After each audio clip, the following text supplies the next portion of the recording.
বন্ধুরা, আমি প্রত্যেকদিন ভিডিওতে বলি আমি সুস্থ হব, আমি হাঁটবো, বাবা মায়ের মুখে হাসি ফুটাবো। কিন্তু আজ একা বসে ভাবছিলাম এই কথাগুলো ততখানি মিথ্যে রয়ে যাবে যতক্ষণ না নিজের শরীরটাকে নিজে লড়াচ্ছি। আসলে শুধুমাত্র মুখে বললে তো পৃথিবীটা বদলাই না।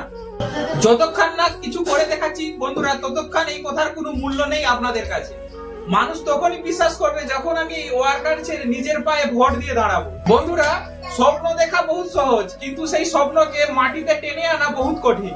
আমার এই বাড়িটা খুব ছোট বন্ধুরা, ভিতর আর বাইরে মিলে বরং জোর 15 ফুটের একটা গন্ডি। আগে আমার বাবা মা রোজ আমাকে বাইরে নিয়ে যেতেন, রাস্তার খোলা হাওয়ায় হাঁটতাম।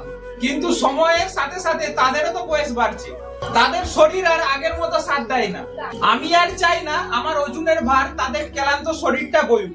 তাই বন্ধুরা, এই 15 ফুটটাকেই আমি আমার যুদ্ধের ময়দান বানিয়ে নিয়েছি। বন্ধুরা, ডাক্তার বাবু বলেছেন রোজ আমাকে 1.5 থেকে 2 কিলোমিটার হাঁটতে। আমি হিসেব করে দেখেছি, এই বাড়ি আর বারান্দা মিলে আমি যদি কয়েকশো বার হাঁটাচলা করি তাহলে 2 কিলোমিটারের চেয়েও বেশি হাঁটা হয়ে যাবে। বন্ধুরা, বাইরে যাওয়ার রাস্তা বন্ধ হয়ে যেতে পারে, কিন্তু আমার লড়াই করার ক্ষমতা কেউ বন্ধ করতে পারবে না। অনেকেই ভাবেন কয়েক পা হাঁটা, কিন্তু আমার কাছে এটা বেঁচে থাকার লড়াই। বন্ধুরা, অনেকদিন হাঁটাচলা না করায় পায়ের শিরাগুলো যেন ঘুমিয়ে পড়েছে, রক্ত চলাচল ঠিক মতো হচ্ছে না। বন্ধুরা, ডাক্তার বাবু বলেছেন যত হাঁটবো তত ব্লাড সার্কুলেশন বাড়বে, আমার পায়ের মাংসপেশিগুলো যেগুলো বসে গেছে সেগুলো আবার প্রাণ ফিরে পাবে। আমি যদি এই হুইল চেয়ারের জীবন থেকে আজীবন যদি মুক্তি পেতে চাই, তবে আজকে এই যন্ত্রণা আমাকে সহ্য করতেই হবে। বন্ধুরা, বাইরে বেরোনোটা আমার খুবই দরকার, শুধু শরীরের জন্য নয়, মনের জন্য। ঘরের কোণে যদি আমি বসে থাকি শুধুমাত্র অন্ধকারই দেখা যায়। বাইরের ভালো খারাপ সব মানুষের সাথে মিশতে হবে।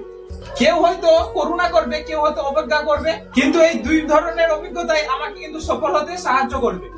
আপনারা আমাকে ভালোবাসেন ও আশীর্বাদ করেন, অনেকে কমেন্ট করেন গড ব্লেস ইউ, ঈশ্বর তোমার মঙ্গল করুক। তার জন্য বন্ধুরা, আপনাদের কাছে আমি চিরকৃতজ্ঞ।